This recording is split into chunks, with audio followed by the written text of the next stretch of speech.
নমস্কার। ইসলামপুর থানার পক্ষ থেকে এলাকার সমস্ত জনসাধারণকে একটা বিশেষ বিষয় নিয়ে জানানোর জন্য আজকে এসেছি।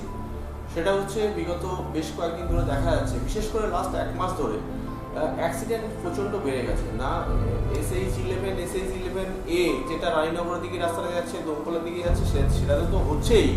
উল্টে গ্রামের যে পিডব্লিউডি রাস্তা, পঞ্চায়েতের রাস্তা, সেখানেও অ্যাক্সিডেন্ট হচ্ছে। আর এই অ্যাক্সিডেন্টের পেছনে কারণ খুঁজতে গিয়ে আমরা দেখছি যে বেপরোয়াভাবে গাড়ি চালানো এবং মাথায় হেলমেট না রাখার কারণেই অ্যাক্সিডেন্টগুলো হচ্ছে, এবং বেশ কয়েকজন মারাও গেছে। দুঃখের বিষয় যে শুধুমাত্র হেলমেট না পরার কারণে প্রায় 90% মৃত্যু হয়েছে 1/2024 থেকে এই আজ পর্যন্ত। আপনার আজকে 21/7/2024 এই তারিখ পর্যন্ত যে কজন মারা গেছে তার মধ্যে 90%ই মারা গেছে শুধুমাত্র হেলমেট না রাখার কারণে। দেখুন, আমরা তো অ্যাওয়ারনেস প্রোগ্রাম করেই চলেছি, বিভিন্ন রকম অ্যাওয়ারনেস প্রোগ্রাম, র্যালি করছি, SDSL র্যালি থেকে শুরু করে একটা জায়গায় স্টেশন করে সেখান থেকে মানুষের উদ্দেশ্যে বার্তা দেওয়া, স্কুলে কলেজে বিভিন্ন জায়গায় প্রোগ্রাম করা, থানার কম্পাউন্ডের মধ্যে মানুষজনকে ডেকে এসে প্রোগ্রাম করা, এছাড়া বিভিন্ন সোশ্যাল মিডিয়া প্ল্যাটফর্মে আমরা অ্যাওয়ারনেস প্রোগ্রাম করছি যাতে মৃত্যু মানুষের না ঘটে। তা সত্ত্বেও দেখছি দুর্ভাগ্য এটা আমাদের, আমরা দিন রাত পরিশ্রম করে যাচ্ছি, তা সত্ত্বেও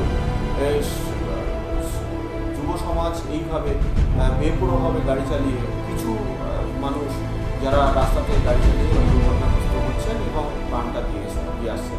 এবং যখন আমরা ওই অ্যাক্সিডেন্টের পরে সেই ডেড বডিগুলো থানাতে নিয়ে আসছি, তখন অদ্ভুত একটা আচরণ মানুষের মধ্যে। সেটা হচ্ছে, সেদিনকে স্যার আপনারা ধরেছিলেন আমার ছেলেকে, গাড়িটা কেন 6 মাস ধরে আটকে রাখলেন না? দেখুন, এটা কি করে সম্ভব? গাড়ি তো আর আটকে রাখা যায় না। তো আপনি আপনার ছেলে, আপনার সন্তান বা আপনার বাড়ির লোক, আপনার বাবা হোক, আপনার চাচা হোক, যেই হোক, তাকে বোঝান না মাথায় হেলমেটটা পরে বাড়ির থেকে বেরোতে।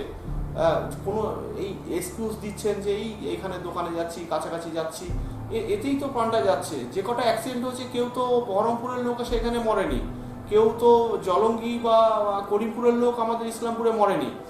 যে কটা লোক মরেছে সবই বাড়ির পাশাপাশি এলাকায় মরেছে। তার মানে এলাকার মানুষ এলাকায় মরছে।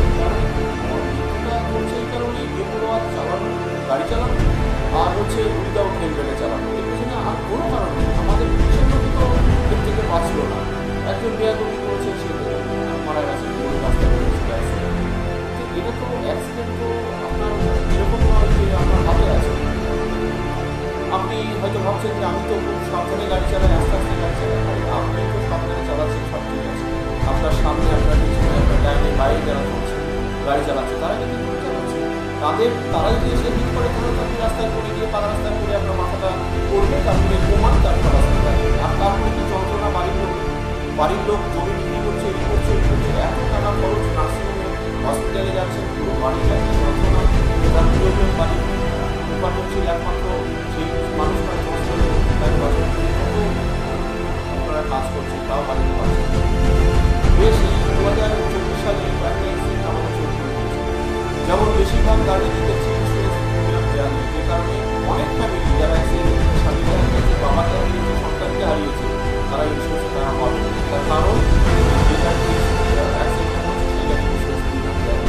তো আমি আপনাদেরকে কাতরভাবে আবেদন করছি, আপনাদেরকে বুঝতে পারছি যে কয়েকটা জিনিস অবশ্যই করবেন। মোটরসাইকেল চালানোর আগে গাড়ি নিয়ে দ্বিতীয় কথা, আপনি ড্রাইভিং লাইসেন্স আর ইন্স্যুরেন্সের অবশ্যই দিন। এছাড়া গাড়ি বেরোবেন না। মানুষের মৃত্যু হচ্ছে অতিরিক্ত, এবং তারা মরে যাওয়ার পরে ফ্যামিলিরা করছে, সব হারিয়ে ফেলছে, রাতারাতিকার অন্ধকার গ্রহণ করেছে।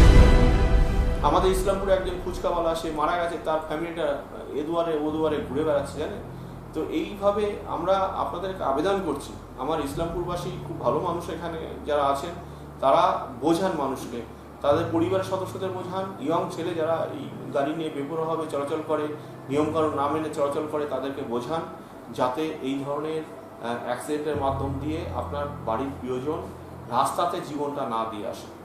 ধন্যবাদ।